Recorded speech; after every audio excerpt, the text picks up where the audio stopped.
and the candy man. Like a freight train rolling, bringing truth bombs down the line. Promoting the Southland 1 week at a time.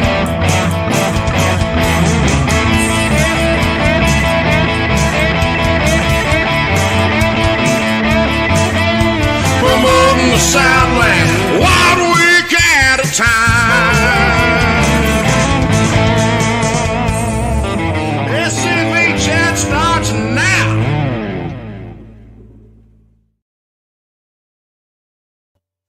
Oh, that was a mighty theme song y'all got. Thank you. That was a Connor Bond asked me to do that, and he said, "Can you write a theme song?" And I said, "Well, maybe." And about 5 minutes later, I called him back and said, "Hey, I got it."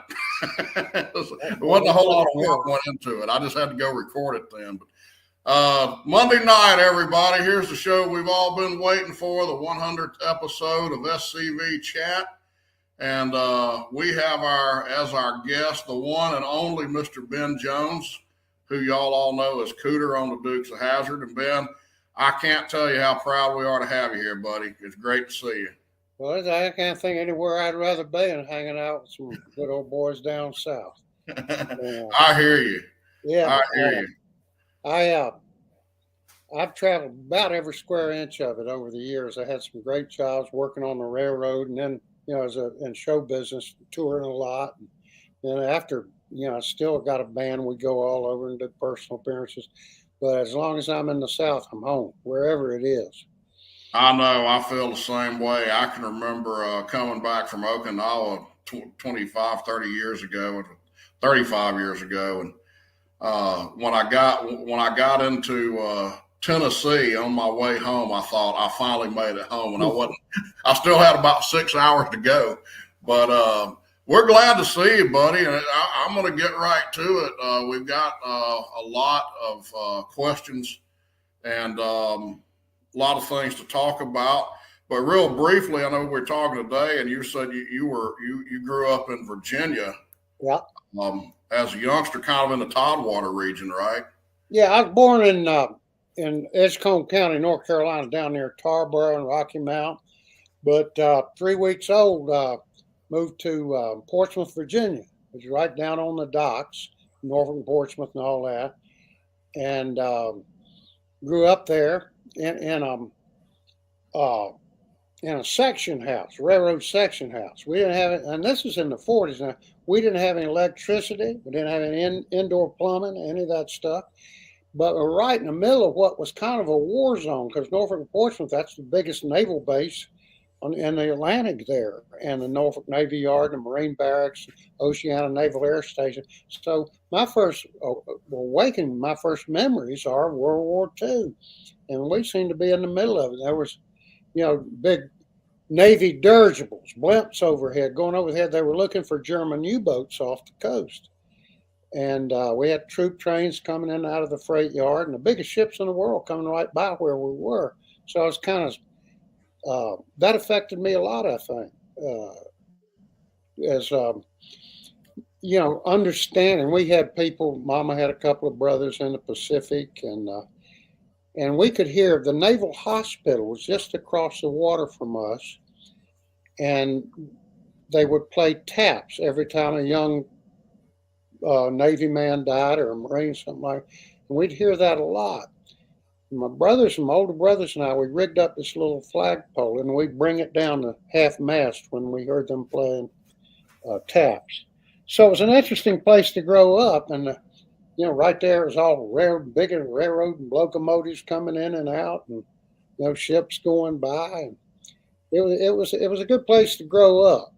Our side of the tracks, I had to cross the railroad yard to get to my school. Everything was segregated, of course, in those days. It was Jim Crow, and we lived on the African American side of the tracks. And so I was kind of soaked in all of that. I knew that culture and knew those people, and we shared a lot. And but this was in the 40s and 50s, before the civil rights movement before all those changes took place. So it was a time of strict segregation, and I remember that very well. But I also just fell in love with being in Virginia, and I fell in love with history and the great. Learned a lot about right there. Where nearby was Yorktown, and Williamsburg and Jamestown. So that's a lot of history right there. That's where it all started, and for the United States. And so I was kind of soaked in it. I love history, memorized Patrick Henry's speeches and all that stuff. Was a great admirer of Jefferson and Washington and all those people, and of course of Robert E. Lee, and so it. But growing up there, it had a great influence on me because, as I say, we lived in kind of a primitive circumstance. We had an old outhouse down over the creek, which was the Elizabeth River and Scotts Creek, going out into the Chesapeake Bay. So I'm seeing the biggest ships in the world come by, and we're living by a freight yard, and there's stuff, all that stuff coming in and out. I learned geography from reading the boxcars. I'd see like Baltimore and Ohio. So where's that? And I'd go back, look it up in the railroad directory, and so anyhow, it was an interesting way to grow up, and I ended up later.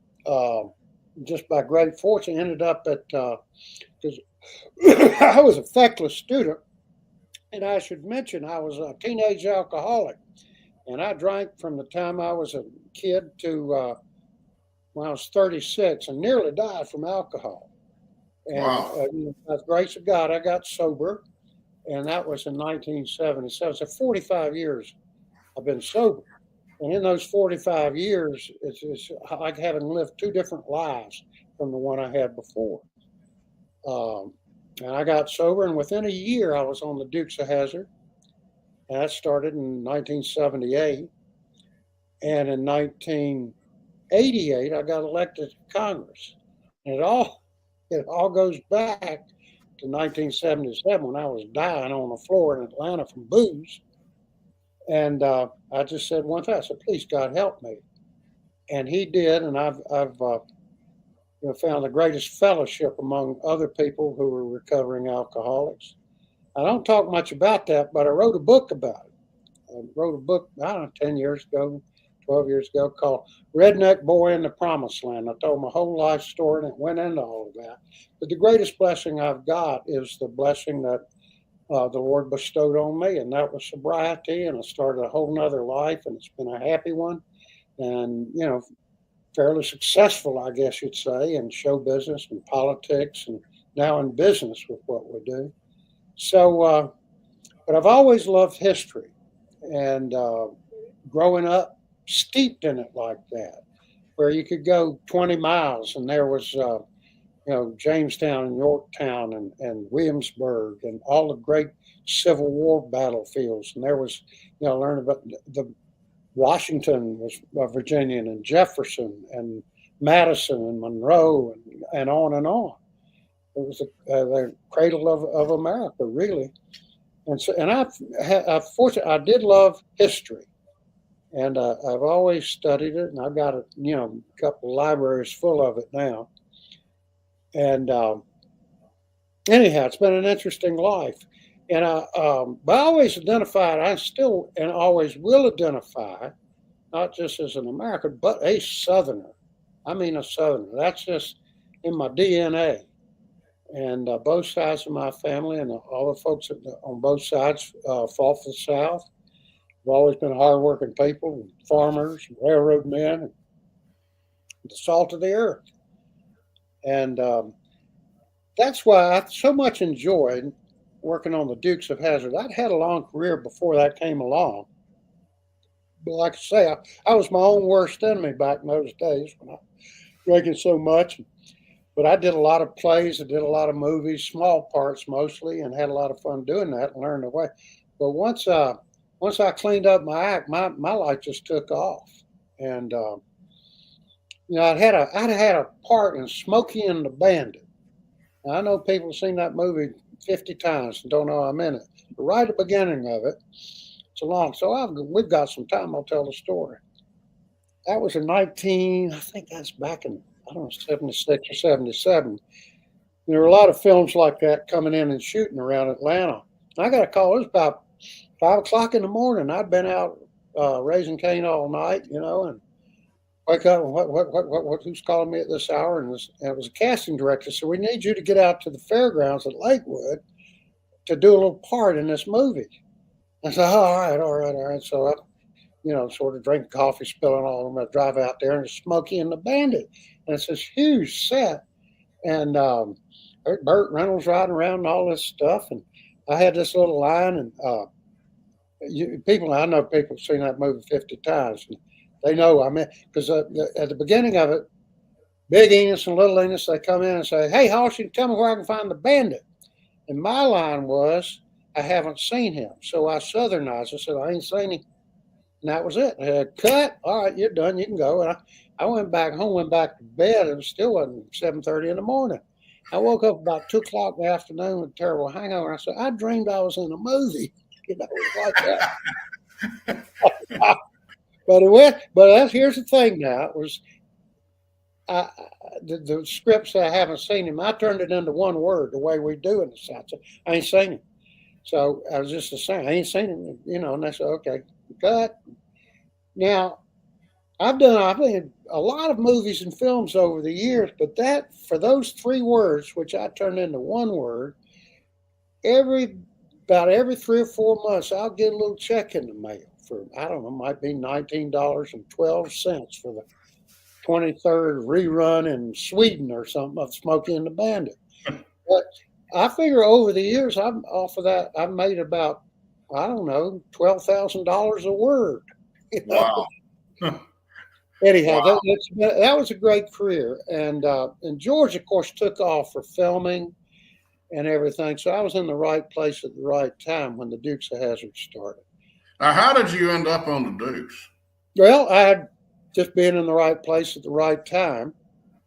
I had cleaned up my act, and I started getting hired a lot for different things. But I went in there, and when I was a kid, I'd done all kinds of work when I was a kid, but I had worked as a grease monkey. Worked with a buddy of mine, a man I worked for named Stump Roundtree's Pure Oil Station in Portsmouth. And I worked up there for a while, and after a while, they called me Buster in those days. They said, Buster, he said, are you doing pretty good with the grease jobs, the oil changes? You work the front real good. You're great at changing the tires and, checking the oil and cleaning those windshields, but you stay away from my tools. You ain't no mechanic. And so it turned out I got to be the most famous mechanic in the world, on the Dukes of Hazzard. But I was, once again, I worked a lot as an actor. I was good at it. And, that just came along. A friend of mine, a guy named Guy Waldron, who was from Kentucky originally, but I'd known him in Atlanta.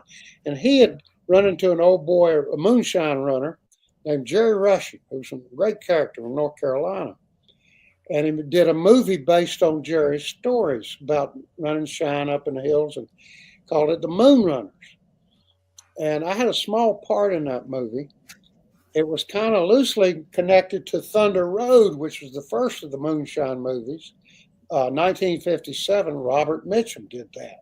Yeah. It's a great movie. Sang the theme song. Low budget, had a great note. Let me tell the story. I can tell it all. You know that in Thunder Road? Yeah. Had Robert Mitchum wrote it and directed, produced it, wrote the song for it and everything. It was a great movie.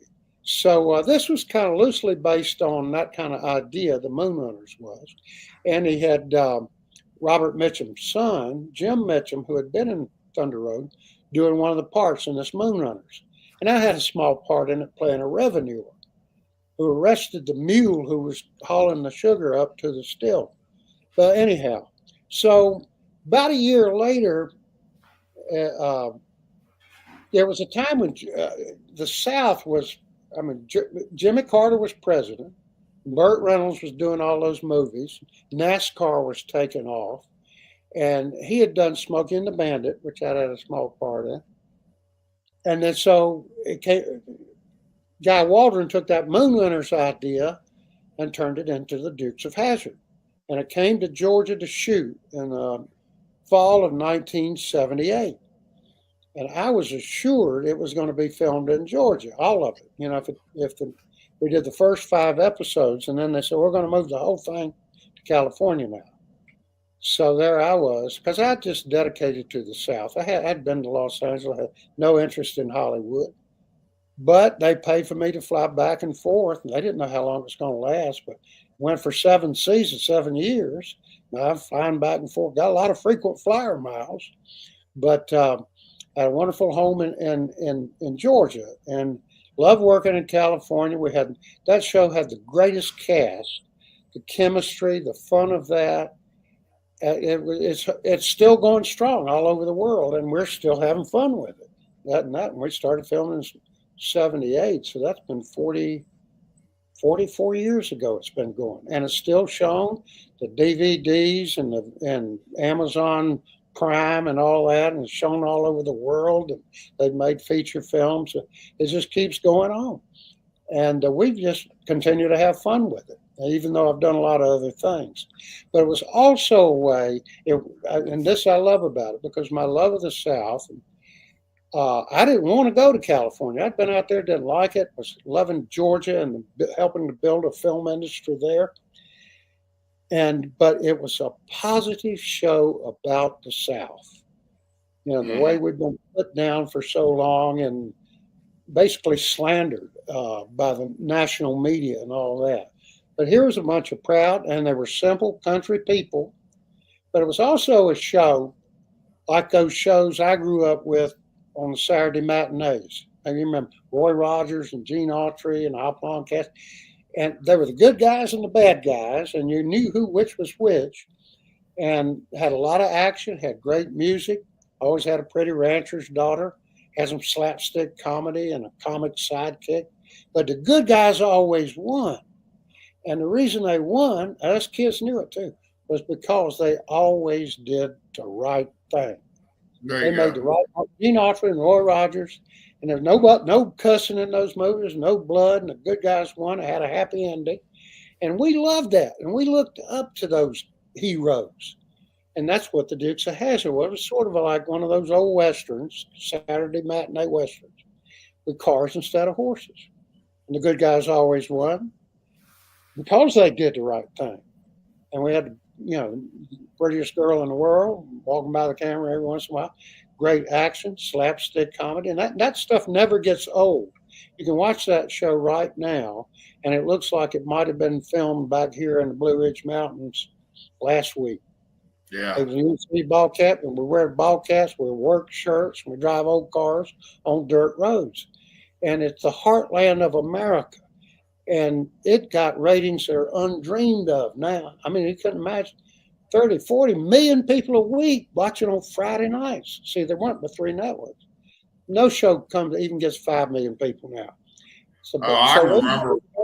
And it was a phenomenal thing, and I got to be a part of it and still part of it. But it also showed the South in a positive way. Yeah. Simple country people, hardworking farmers and all that, doing the right thing and hanging together as a family, all those family values that I talk about.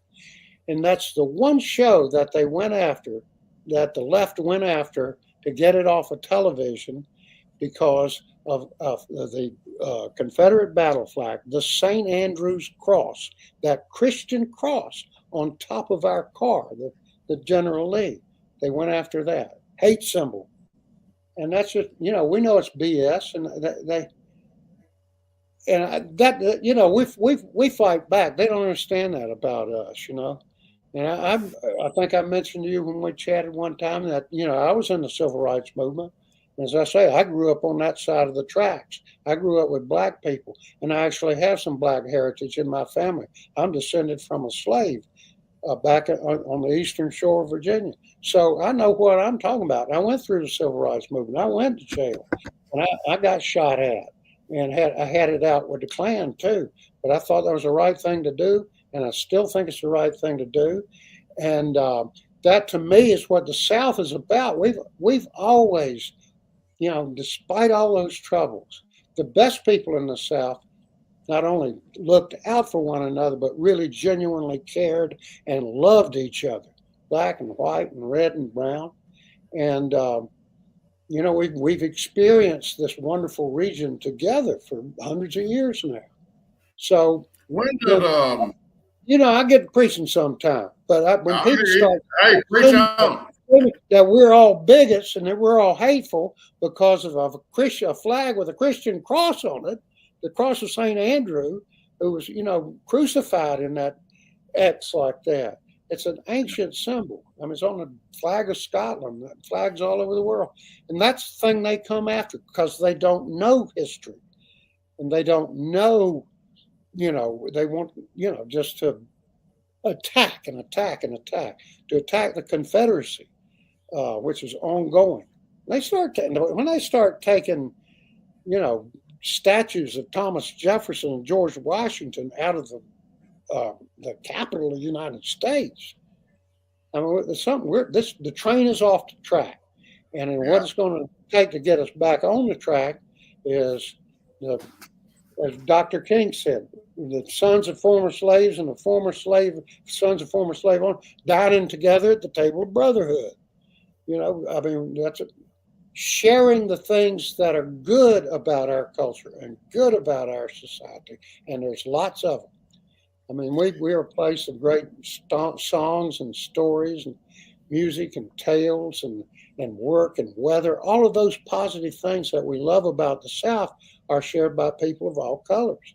And that's sort of my little crusade. I am so proud to be, descended from men who represented and fought for the South and did what they absolutely believed was the right thing in that time.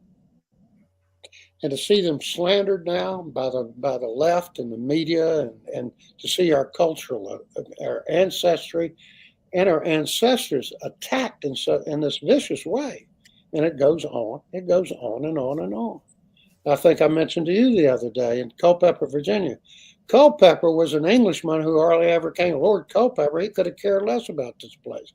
Well, in Culpeper, Virginia, they named a lake there for the gallant Pelham, who was killed around Culpeper, Virginia.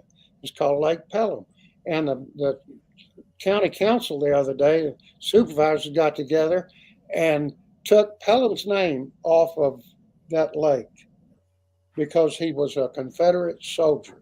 This is in the heart of the South in Virginia, and called it Lake Culpeper. They don't understand history. They don't know history. A lot of them, have just moved here within the last decade or so because the living here is so good. They move south and they want to be like New Jersey or something. So I don't know. It gets my dander up. I don't think they understand our view of family, for one thing. I mean, even if you go back to the 1600s when first the Jamestown colonists and then later the Massachusetts colony, when they came here, even the way they came here was differently. When our people came into Virginia, it was mom, dad, sister, brother, all the aunts and uncles, grandma, grandpa, cousins, everybody. And when the Puritans came, it was mom, dad, sister, and brother. It was the immediate family. And I've had people from up north that have moved here, good people, that are, they're not coming down here to change it. They're here because they like it better here than they do in the north. But I've had a couple of them tell me, you people cling to your history up north. That's just not a thing. And you hit on it earlier. I think that when people abroad, when people overseas think of America, they think of the South. The South is America. It's and all of the values that were represented on the Dukes of Hazzard. Uncle Jesse was kind of this wise old patriarchal person. And, he was the guiding light of the family, and everybody, nobody crossed him. We all had to have his blessing on things. There's a ton of truth to that. I mean, it was that way in my family. I had great grandparents, and, my grandfather, their son, he's 60 years old and he still ain't stepping on mom and dad's toes. We're still going to make sure everything is kosher from their perspective. But I was going to ask you, at what point did they begin attacking the battle flag on the General Lee on the car? What was that around the time of the early 90s, or was it after that? I think this whole thing started, it seems to me, 10, 15 years ago. And, Okay. and it was coincidental with, I mean, there were people, that movement against the take down the flag here. It was a big fight in Georgia because it used to be on the state flag there. And but it has to do with the influence of media, and media does not come out of the South. Ted Right. Turner had his thing for a while, but we are overwhelmed by the national networks and their view of things, and the larger papers in the country, the New York Times, the Washington Post, Chicago Tribune, LA Times, all those magazines, they're all left wing, to the left of center, certainly, and generally run by, the Democrat Party, which has gone to the left in my lifetime. I mean, I think I was elected to Congress as a Democrat, and I was a pretty progressive guy, in the civil rights movement.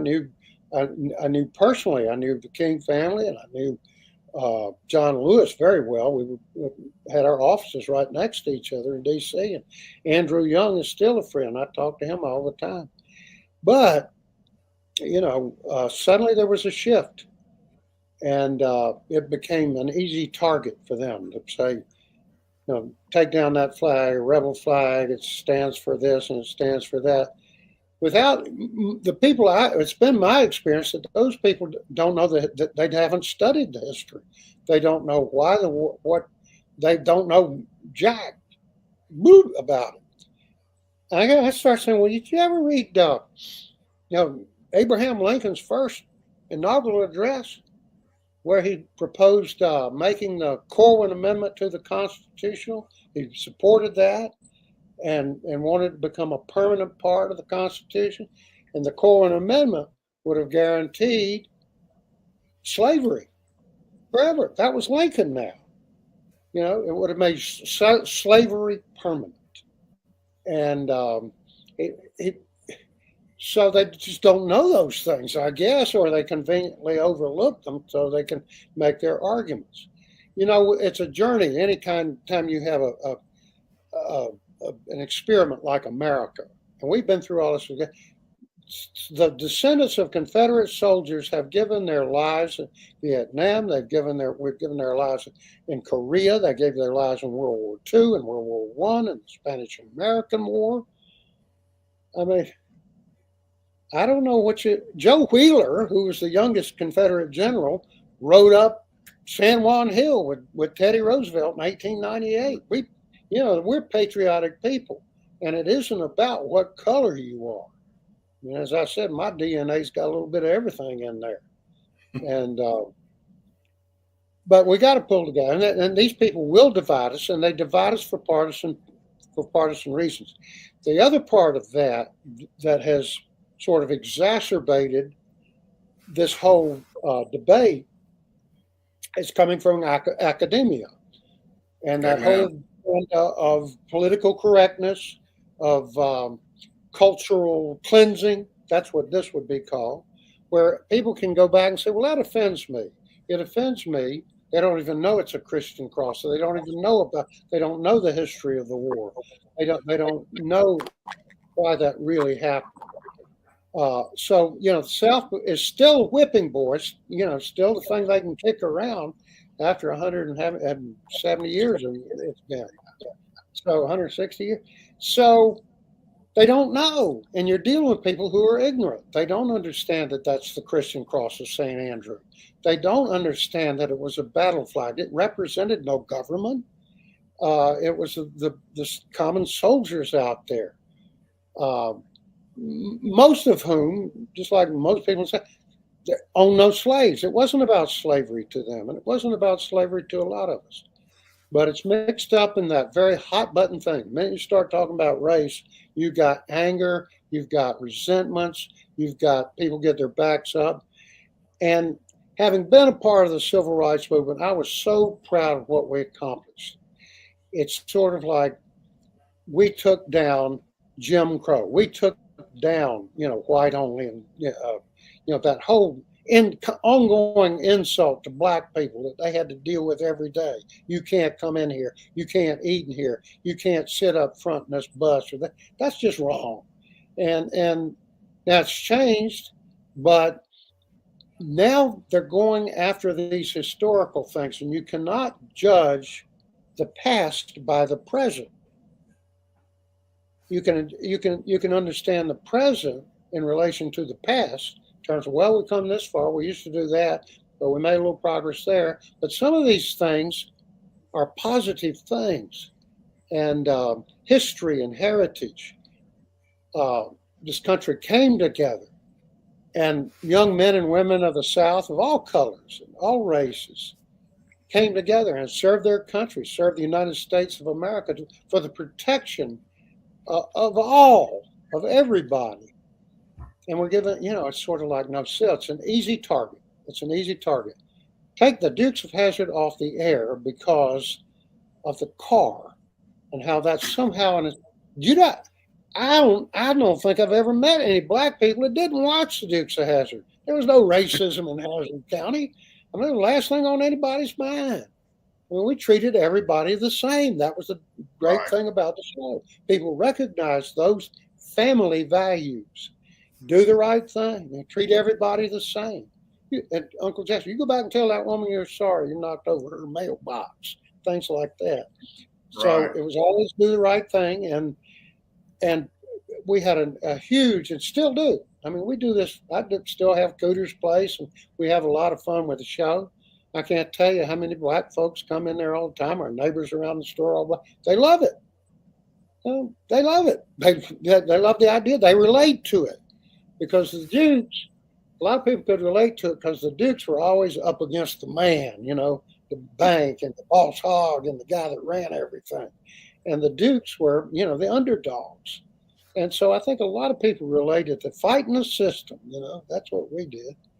And to take our show, our sweet little G-rated, Sunday school kind of show and turn it into the way they want to do, having something to do with hatred and bigotry and all that, is just wrong-headed. But it tells you where this country is going.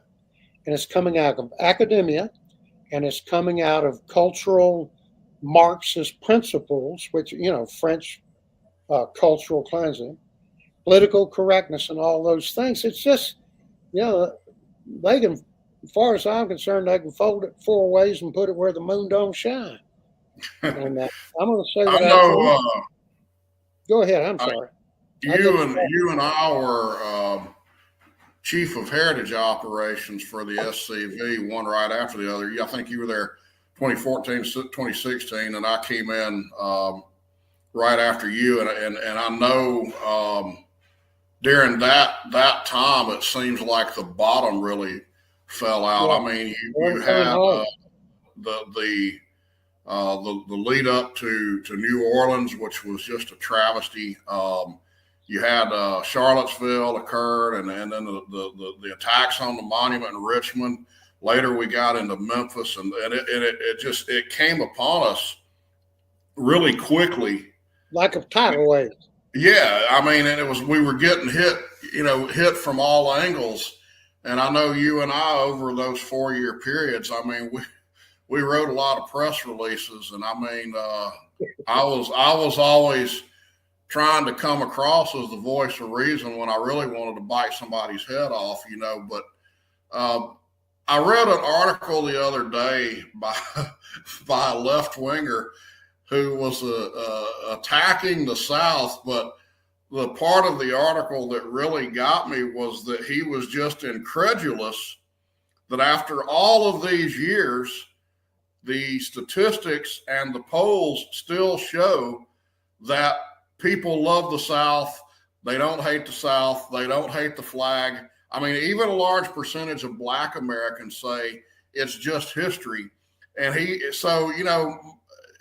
from my perspective and yours, and a lot of us in the SCV, it looks like we're still getting bombarded, but from their perspective, it's like they haven't done enough damage. And, I guess my question to you is, do we survive? Does, where do we go from here? Does our heritage hold up? I mean, what do you think in that term? Well, yes, I think the answer to that is yes, comma, if we are able to withstand the current incessant and daily cultural attacks on our heritage, which is a very fine heritage.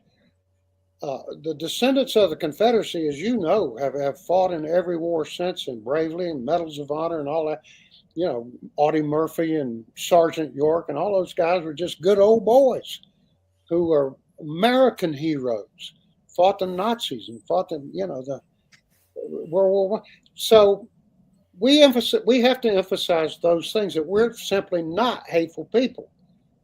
There are at least 75 million people in the United States who have the genes of the Confederacy, who are descendants of the Confederacy, of those who fought. And there's nothing to be ashamed of. We have to withstand and put the lie to this enormous, one thing that's going to change that very quickly. I believe, anyhow, and this is something a little bit different, is this next election. Because there's a reaction. It's not just that they're coming after us, they're coming after everything. And people are sick and tired of this cultural cleansing and political correctness and all this, sexual politics and all that. Just want, almost want to cover their kids' eyes when the news comes on, this stuff. But I think there's a reaction going on in this country, and I believe that a majority of the people in this country understand exactly what you and I are saying, and they understand exactly why we're saying it, and they feel the same way. And the power of the media left, and that's what's coming after us. They're not. This ain't like it's not like the Democratic Party I belong to. We're not talking about Harry Truman and Franklin Roosevelt and those folks. We're not talking about Jimmy Carter. For that matter, we're not talking about Barack Obama. We're talking about a whole new thing that's coming out of very deep-pocketed corporations, and they are taking control from the people. And there has to be a populist uprising, a populist reaction, a counterattack. And we're just getting started. We're not going anywhere. I mean, no, what they're trying to do isn't working. The New York Times, the Washington Post, CBS, all the big networks, all their trash, all their politics hasn't moved anybody an inch. They encourage each other, and they raise enormous amounts of money, and they attack people, who are just kind of trying to do their patriotic duty or saying what they think. And they've characterized us as, troglodyte, reactionary bigots and racists and all that stuff. Nothing be further from the truth. But people see that. People recognize that the truth when they hear it. They recognize people who are speaking from their heart. And they're sick and tired of it too. They don't like to send their schools to, where there's teachers wanting them, telling them how to change what sex they are or what gender they are. They don't want to hear that from a school teacher. That's personal, private, family business there. And should not be a political movement. And as far as all this cultural cleansing, I mean, so they named Lord Fairfax. So without Lord Fairfax, there wouldn't have been a George Washington. Without George Washington, there wouldn't be a United States. We wouldn't even be. We'd have a. What's that noise? I guess it may. Like, so one of your dogs growling at you. There's probably a rabbit in the yard. I don't know about you, but I'm hearing. Anyhow, I guess that's all the viewers saying, "Shut up, Jones." I get this. We can win this thing simply by continuing to be ourselves, saying what we think, representing and standing up for, recognizing the sins of the past. I mean, we all have to do that. We've made progress in this country, and the South. I mean, black people are moving to the South from New Jersey and Minnesota and Chicago because they hear it's better here. that it's not as dangerous, that it's more fun, that people get along better.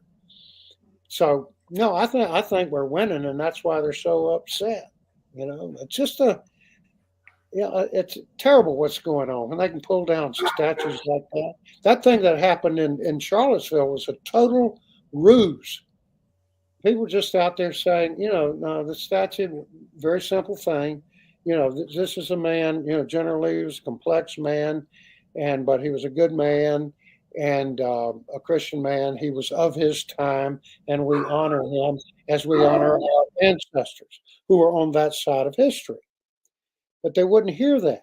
They claimed that it was a bunch of, then all these other, bunch of Yankee nuts showed up and started a riot with each other, while the people like us who were out there, just, sons of Confederate veterans, people, we were just, doing a very peaceful, friendly discussion. So, so it got completely overwhelmed. And that happens. Same thing, same thing happened in Louisiana and New Orleans. Well, we can sit down and talk to our worst enemies face to face across a table and break bread and listen to them just as they will listen to us. And that's what we need to do. We don't need to change anything. We need to understand that our ancestry, our traditions, our culture, all of that is being seriously threatened. But we've been through worse. We went through the war between the states. We've been through famines in the South and floods and all these terrible things. But we're survivors, and we're going to survive this. And nobody that I know is going to be ashamed of their ancestors. It's American history, and so I don't know. I don't know anybody that's backed up an inch. And I can tell you this: this past weekend we had, 20,000 people over our store for this big cruise in. And it was General Lee's from all over the country who ride and get together and parade around, and then went around the racetrack over there, and they showed up, and we had a lot of people from overseas come, and here on top of every one of those cars is the rebel flag. And I ain't taking mine down out in front. And we had people there with black and white and red and green and yellow, and nobody cared. They were having a great time. We were celebrating the best in America, where we can accept our past and get beyond our past and our differences and break bread as basically as the human family. I believe in that. I've seen it happen. See it happen all the time. It's a very simple thing. And Dr. King said it, he, in a very good way. So I have a dream that someday on the red hills of Georgia, the sons of former slaves and the sons of former slave owners will dine together at the table of brotherhood. Well, we've reached that day. We do that here. We do that all over. We're not at war with each other. We respect each other.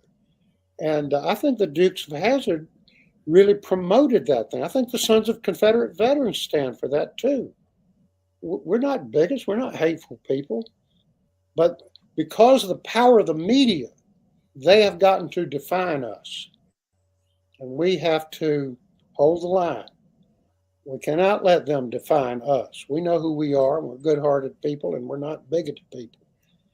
And we're not going to turn our back on our ancestors either. Who would do that? I had ancestors who lived in slavery who were black. I had ancestors who, died fighting for the South. I have ancestors. Well, we learn from all of those things, and so I think the Sons of Confederate Veterans is one of the finest organizations, veterans organizations, because it's I belong to my people fought in all wars, I guess, but that we can be proud of our ancestors who fought in the 1918 and in 1945 and in 1776, 1812. All of those conflicts, Southerners have stood up and been the first to enlist. And I'm not going to let anybody define me by my ancestry. by the fact that I'm just very, very proud to be a descendant of the Confederacy, to be a son of the South, and to have been a part of seeing the South go from Jim Crow and white only, and you go to the back of the bus and you can't eat in this place or go in that restroom. That was just wrong. And I've seen the South go from that to being the Sun Belt, to leading the nation in racial progress. Now I think that people want to tear that down, and I think they're just professional race haters of all colors. And I think that that some people, certain people, are just that's how they make their living. They divide people. You're white, we're black. You did this, you owe us this, you owe us that, and all that stuff. Al Sharpton's a perfect example. Jesse Jackson's done a lot of that too. He should know better. But the only way I know of to communicate at all is just to treat everybody the same. That's what Uncle Jesse taught, treat everybody the same.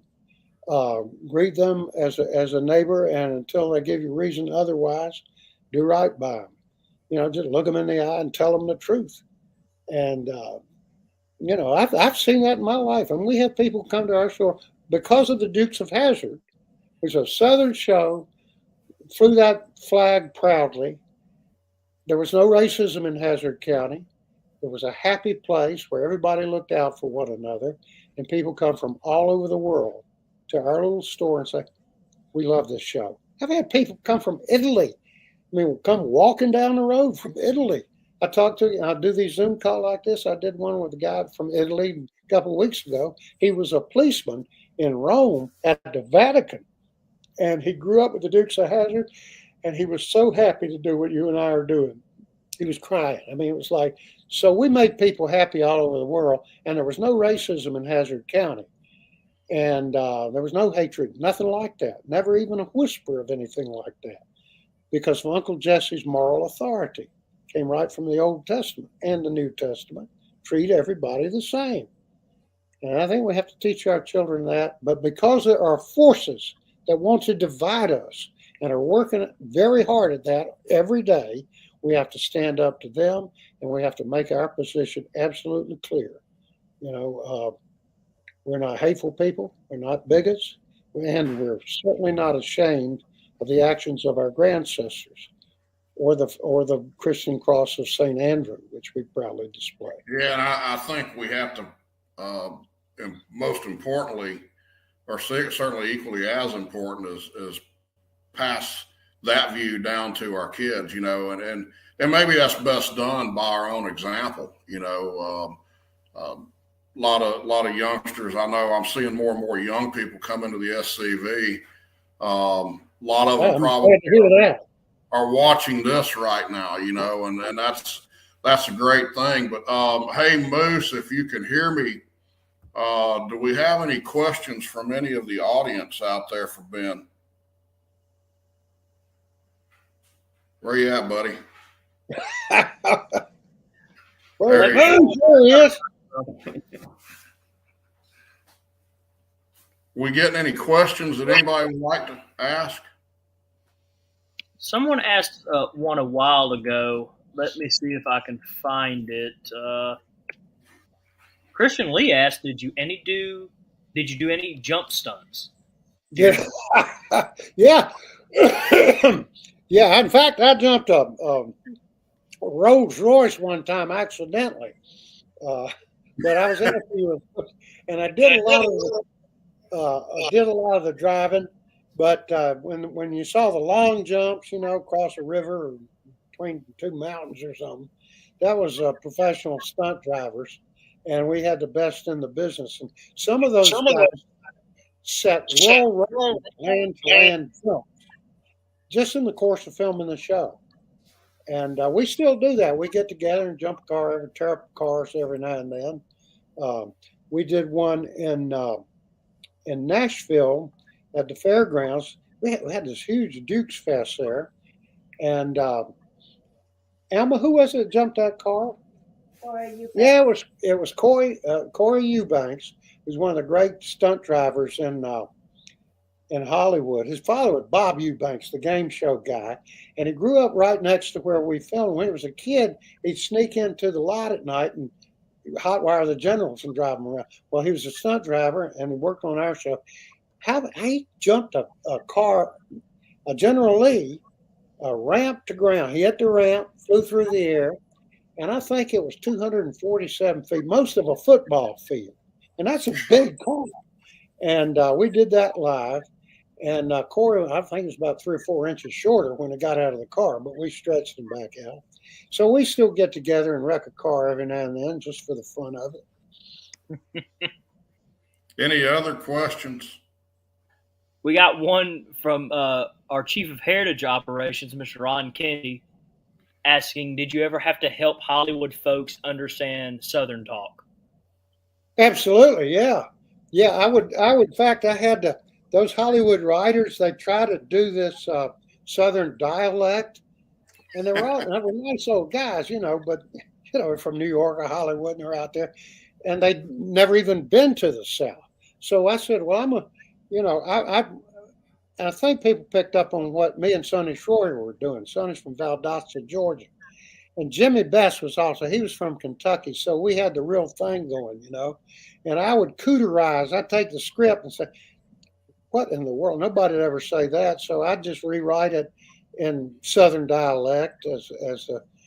I remember one time said, and we're usually sayings you'd hear. And I'd heard this saying, faster than a minnow will swim a nickel dipper. Little nickel dipper.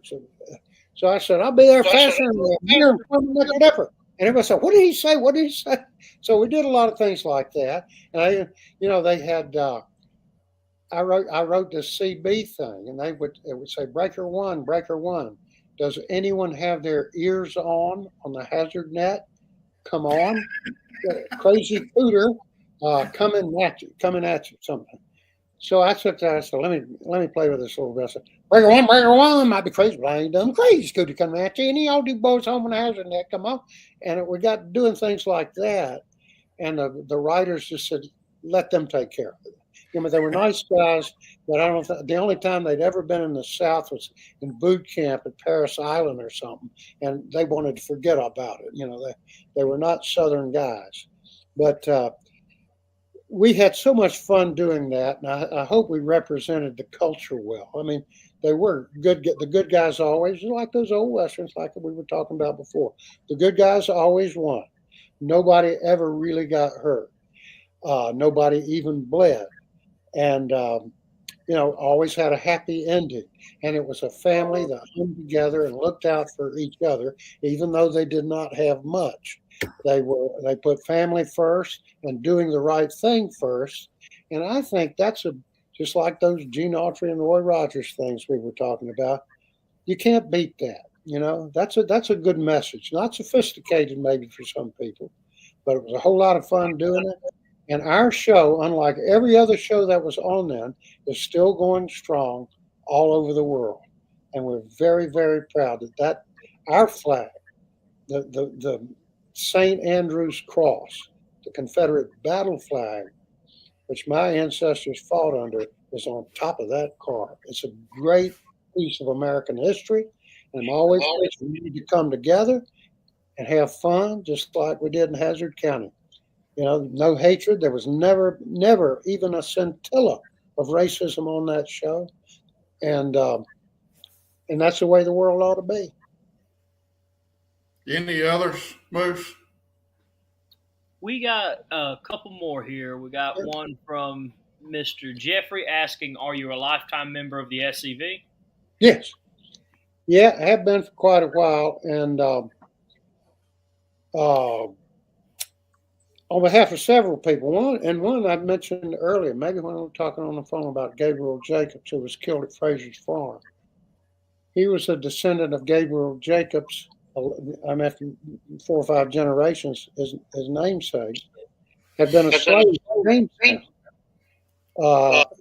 Gabriel Jacobs and his brother, and Harley Jenrette married my great-great-grandma, who was a Jacobs. Annie Jean Jacobs married Harley Jeanette, who fought for the South, and there are others. But all those folks came out of Columbus County, North Carolina, down near the South Carolina line, where my mama was from. And they were just the salt of the earth people. And, yeah, so the answer to that is, yeah, I had people on both sides of the family who fought.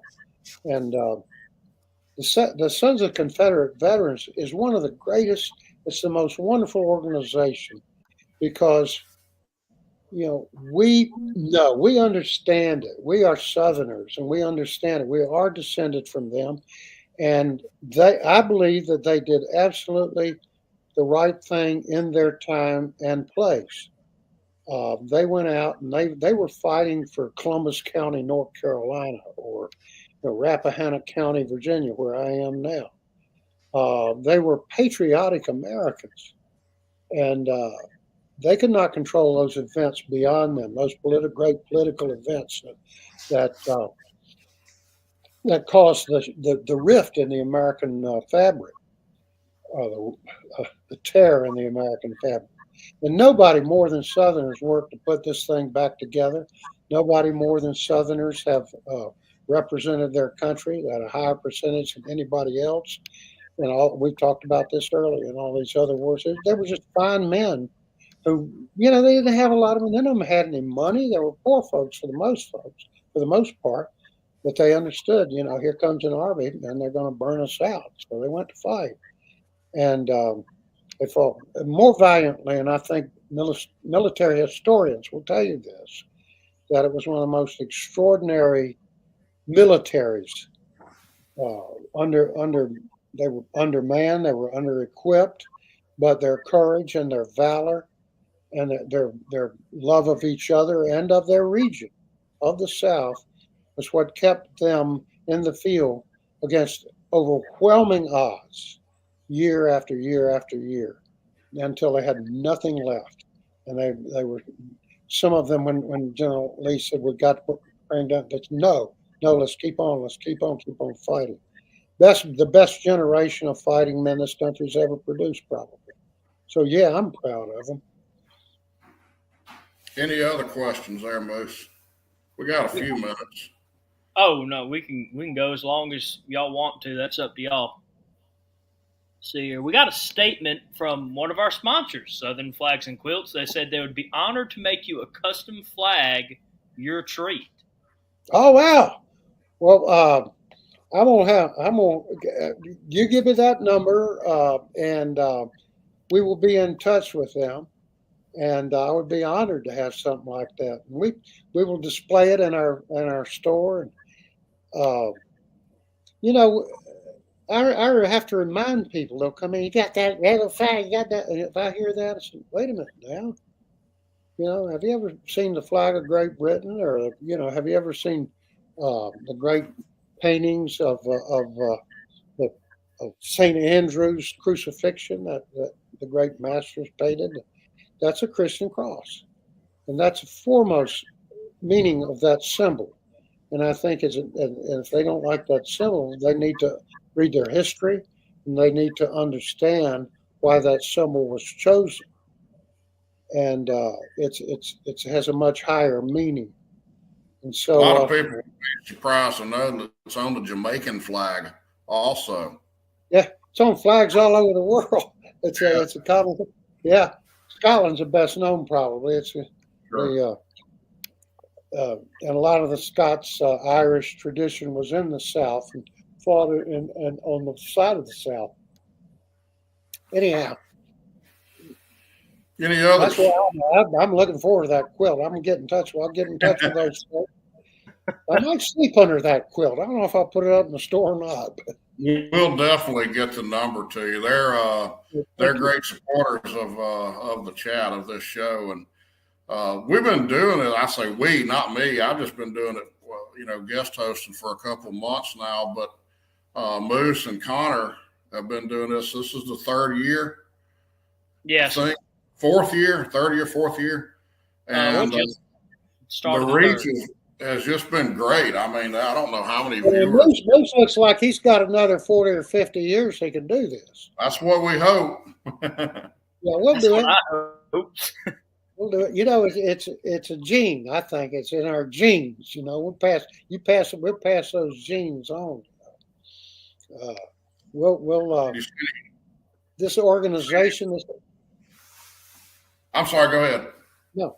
This organization, we're just starting out. The Sons of Confederate Veterans are going to be around as long as there's a descendant. And each generation brings more descendants. And there's a lot of it, but what was about it? One in every 4 Americans is descended from the Confederacy. There's 70, 80 million descendants, and each generation there's that many more. It's exponential. Right. And so all we're trying to teach to them is that they have a heritage that they can be extraordinarily proud of. And they have to understand it in its time as real history. If you understand, if you go back and you study, you see how all those things in American history led up to that and how everything since then has been affected by it. But they've gone further. Our opponents have gone further than just coming after, us and the Confederate flags and Robert E. Lee. They want to see George Washington gone. They want to see Theodore Roosevelt. They were tearing down Theodore Roosevelt statues in New York during all those riots.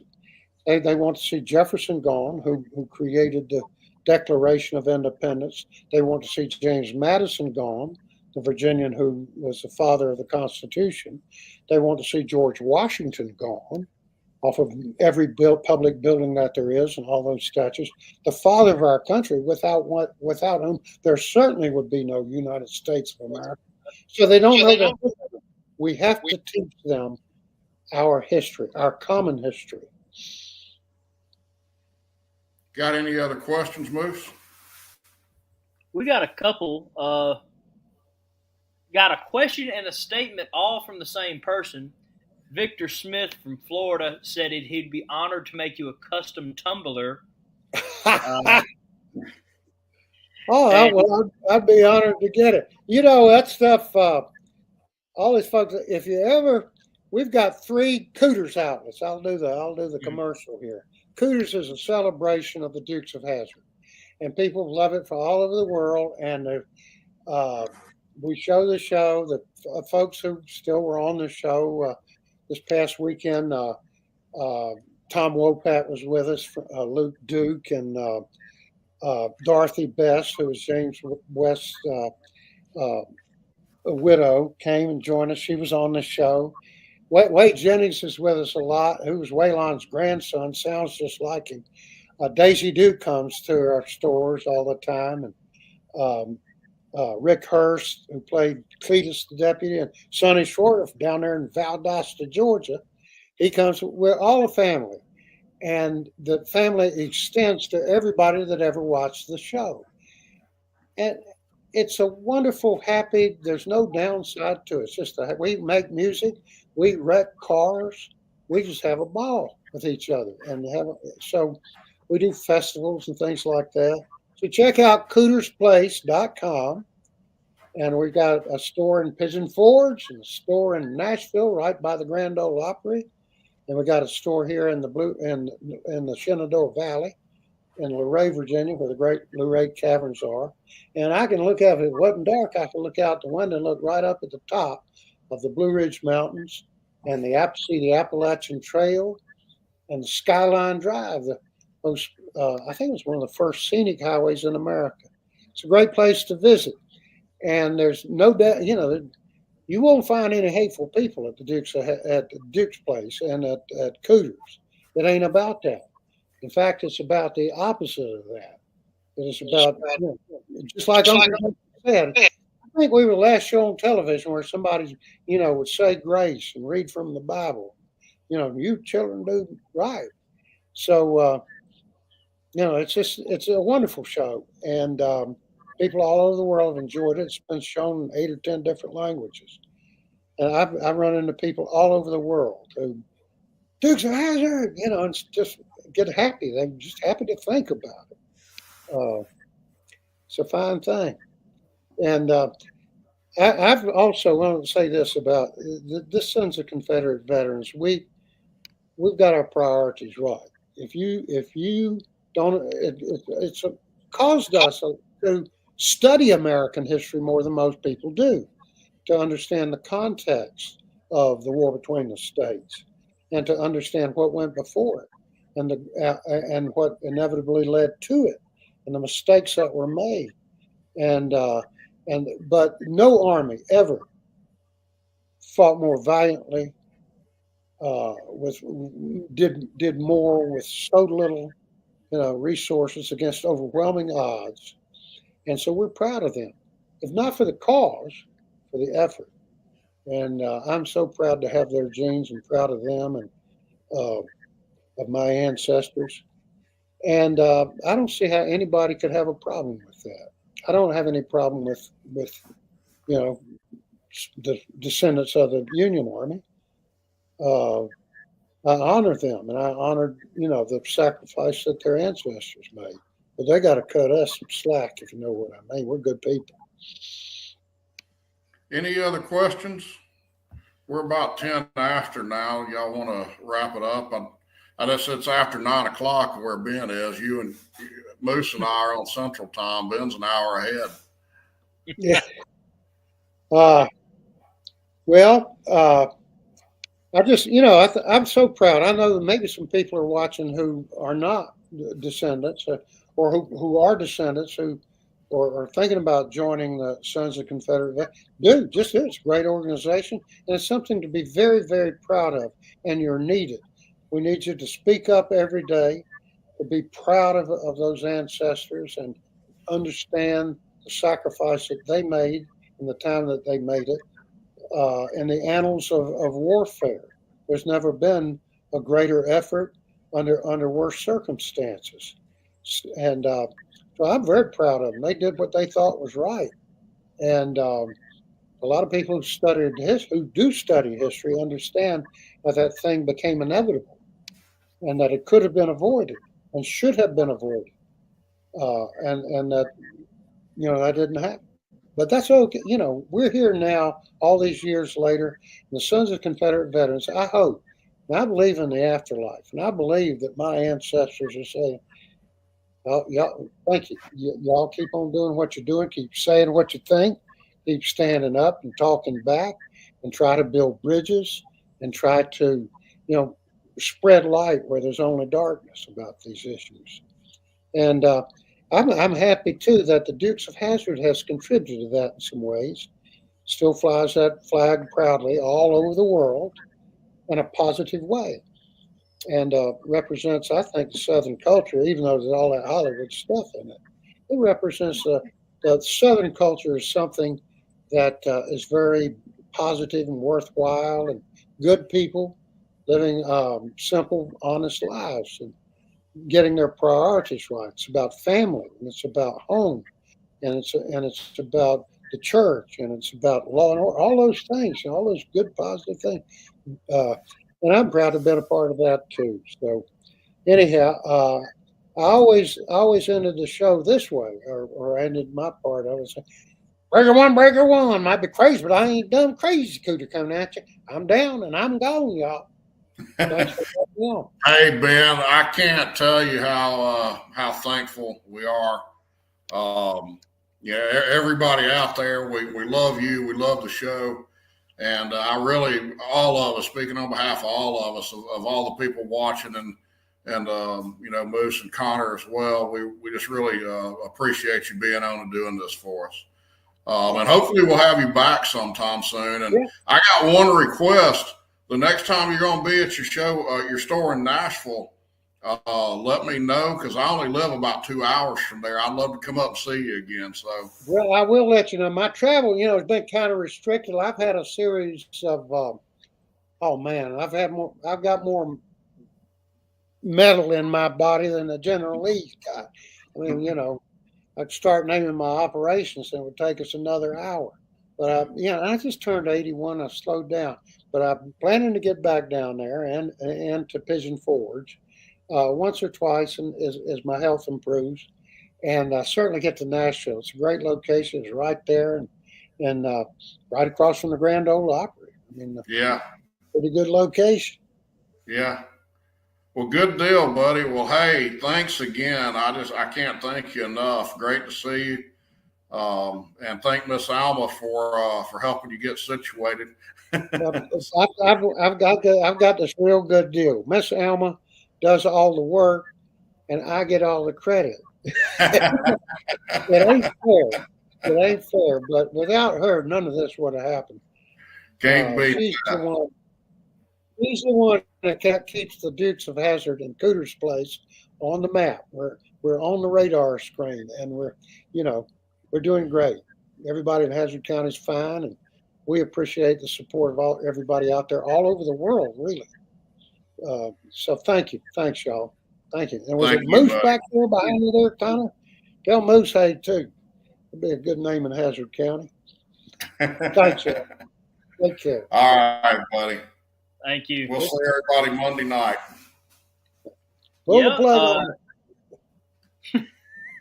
on. Thank everybody for tuning in for our 100th episode here at SCV Chat. Please remember to share this episode and make sure you tune in Thursday for the Confederate Legion update, Thursday at 7 o'clock Confederate Standard Time on Look Around the Confederation. Both Kennedy twins will be on, so I have a light work on Thursday. And make sure to tune in Wednesday. We might be trying to have another special episode as well as a rewatch and rerun of this episode. Again, thank you all for tuning in for this 100th episode. And remember, chat heads, no Fumar in the elevator. Good night, everybody.